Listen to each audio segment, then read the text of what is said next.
kabel, good afternoon sa inyo mga kabel, mga kapiter. Ayan, oras na ba? 4:47 na, ayan o. So yun nga, kasalukuyan nagpalipad tayo kanina mga bago mag 4:30. Ayan yung mga ibon natin o. Ayan o. Ayan o, ayan o. Dami. Mga 14 siguro yung mga lumilipad natin. So yun, kung napapansin nyo, yun o, inaabangan na tayo ng mga breeder natin kasi gusto na nilang kumain mga kabel. Nagpapalipad pa tayo mga kabel, kaya hindi tayo makapagpakain kaagad sa kanila. So yun o, papansin ninyo, may mga ano ko dito, may mga tubig na ako dito. Yan mga kabel, dito. Yan, may tubig ako dito mga kabel. Kasi ang ginagawa ko ngayon, sineseparate ko yung ibon ko na kak at saka hen. So yung ano sila, palitan sila. Minsan dito sa loob, dito yung kak. Ayan. Tapos minsan naman dito yung hen. Nagpapalitan sila dito sa aviary ko mga kabel. Kasi napansin ko kasi talaga medyo babaguhin natin yung sistema natin. Mas gusto ko hiwala yung babae at saka lalaki pag nakalaban. Ayan o. Pero magkasama sila sa rondahan. Kasi pag bumaba naman yung mga ibon natin, is mabilis silang papasukin. So, ang gagawin kasi natin, malapit na yung training ng PUF sa November 25 na. Yan mga abel. November 25 ang first training ng PUF sa SDR. Apalit. So, gusto ko nga munang mag-toss ng pulilan, or kaya malolos ka agad. Titirahin ko agad ng, pero alam ko pupunta ako ng apalit dito sa may likod ng Gendra, doon sa dati nating pinagmimidtosan. So doon muna ako magmimidtos kahit tanghalin tapat, walang problema yon. Then titirahin ko ng malolos. After ng malolos, mag-ano na ako, magmi-Mindanao Avenue na ako noon mga abel. Doon sa dati nating minimitos, doon sa may McDonald, kasi doon talaga ako nagtotos ng mga ibon ko. Tatlong toss lang sa Bulacan. Hindi, isang apalit. Kung makapunta ako sa may sa may pangalan ito, sa may Gendra, likod nun, doon ako magtotos, or Pulilan na kagad. Tapos malolos, tapos Mindanao Avenue na, yun.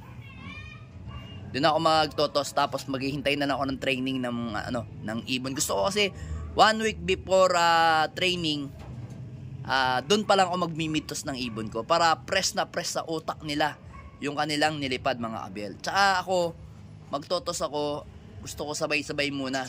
Hindi ko muna sila isi-single toss. Sa ako sila isi-single toss syempre pag malayo na yung training natin mga abel. Sa ngayon naman kasi may training ng club ba't tayo magsi-single toss ng ibon natin? So gagawin muna natin groupings muna. Kung may free time naman tayo, pwede natin i-single toss pagka tatlong beses na tayo sa Mindanao Avenue. Pwede na natin silang isa-isahin doon. Kaso nga lang magtatagal tayo. Kasi pagdating naman ng magsasama-sama rin sila. So kanya-kanya na lang diskarte nila pagka nagmi-midtoss tayo. So kailangan lang talaga natin mag-midtoss dahil para meron lang tayong breaking point yung ibon natin lalo sa south. Kasi gusto ko padaanin yung ibon natin parteng Makabebe. Ayaw ko na nang dumaan dito sa NLEX. Gusto ko Makabebe, Masantol doon ang daan. Tagos dito sa Minalin. Ayan yung mga ibon natin. Naroon pa, tagal pa. So ngayon, pagbaba ng mga ibon natin galing sa training o galing sa sa rangingan, ang gagawin natin mga abel, papakainin natin, tas pagka matutulog na sila, separate ko kasi dito natulog kagabi yung mga kak.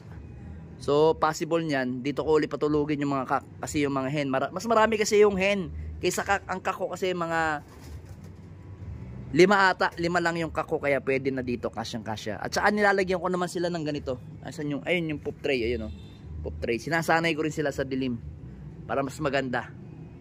Maganda yung laban natin ng south yan. Bale 5 BBC tapos 4, dapat nga 5 ring 5 ring PUF, kaso nga lang anong nangyari, inilaban natin sa norte kasi para lang pang suporta natin kay paring Ivan siya at saka kay paring DBL para naman kahit paano meron tayong nailalaban sa club nila. Pero tingnan ko rin kasi maganda ang lipad nung ano eh. Maganda yung lipad ni paano to? Isang ibon natin na si Pingas kasi ay kita ko mabilis. Ilalaban ko siya ng ano. Try natin laban siya ng pooling at saka pantrace kasi meron siyang ano, meron siyang tawag dito, meron siyang potential na manalo mga kabel. O, yan o. Yan yung mga ibon natin. O. Yan o. Ratchada. Oy. So nandito ako, hindi basta-basta ano yan, bababayan yan o. 4:53 na, ayan. Aros ano, kalahating oras na silang lumilipad eh, no? Ilang hataw. Kasi kaninang tanghali, nagpalipad din tayo, ayan o. Ito yung ano, ayan o, kamukha ni Miss Peter yung kanyang anak, ayan o. Yung dalawa, yung black check at saka yung checkered. Pare silang blue ng sing-sing ng checkered kasi ito, BBC to, yung isa naman PUF, yung anak niya. Ayan o. Kaso hindi nyo pa nakikita yung isa niyang anak na checkered, ipopost ko pagka ano, pipicturean ko mamaya. Ito naman si Juana. Juana ng buhay ko. Yan ang pinagparis natin. Oh, yan mga abel, ang magtataka kayo bakit parehas pearl eye yung ibon natin. Ang pinagparis natin mga abel. Tataas it. Magtaka kayo ah. Hindi ako masyado tumitingin dyan sa mga pearl eye kung pagparising ko sila. Kasi hindi naman sila related na magkadugo eh. Basta hindi sila related, okay yan. Kung gagawin nyo naman breeder, pwede rin. Ako kasi ano eh, pag gusto ko sila pagparisay kahit parehas ang mata. Ito kasi, ano siya, pearl eye, pero may pagka-red na, ano, na eye sign. Yan mga abel, pansinin yung mata niya, no? Ayan, no? Pansinin yung mata. Tapos, pansinin nyo yung mata ni, ano, ni Miss Peter, ayan, no? Medyo maputla siya na pearl eye, ayan, no? Maputla tapos dark. Okay naman mga kabel yung mga ano, mga nilalabas. Kung ano yung gusto nyo, gawin nyo lang mga kabel. Try and error naman tayo eh. Ayan o. Mga mag-e-egg na. So yung isang ibon natin ayun, may egg na. Uy! Si Arendo, may itlog na. Okay, tapos eto, ayan. Iitlog na, kaya ganyan no. Alright. Sarap-sarap tus. Ayan. Ayan ang inyong napapala sa bembangan. Ayan. Mag-e-egg ka na. So ngayon, sino pa ang may egg? Tingnan natin dito. Ito kasi alam ko may egg na dalawa eh. Ayan, dalawa. Dalawa egg na ito. Dalawang egg na to. Dito, ilan na egg mo? Check natin. Ilan na egg mo? Ayan o. Pang winter natin. Ayan, dalawa na. Dito, wala pa siguro to. Ayan o. Ayan, wala pa. Malapit pa lang mag-egg si ano, Jansen. Ikaw naman ano, JM. Ayan, yung pinagpares natin oh. Gandang ibon oh. Parehas ano, kondisyon oh. Pulpos na pulpos. Tapos ito, gandang ibon. Tignan natin kung maganda rin ang kanilang kalalabasan mga abel. Tapos dito naman nakapupupisa na tayo mga abel. Kay Kup Kup. Ayan oh. Meron silang dalawang young bird. Ayan oh. Anak ni Arandok at saka ni ano. Anak ni Vandenbroek. Tapos Vandenbroek cross ano kay Miss Peter. Yan. Tapos yung dalawa oh, meron na. Alright. Abang-abang na tayo sa mga ilalabas nating mga winter mga abel. Then dito, asan yung ano natin? Mga ibon natin. Nagro-ronda pa ba? Ayun. Yeah, alright. Sige lang. Rondang malala. Tapos magpapakain tayo maya-maya pagdating nila. Ayan oh. Ayan yung mga young bird natin ng ano, ng summer. Ayan, ang gaganda nila oh. Ayan oh. Anak ni Peter B. So ayan yung anak ni ano. Ito yung nag-iisang anak ni Arandok ng Arandok US natin, tapos cross sa Jansen President natin. So nakalaban siya sa pare mga abel. So ito naman ito yung anak ni ano, ni Miss Peter at saka ni Vandenbroek. Ayan oh. Gandang ibon. Solid dyan.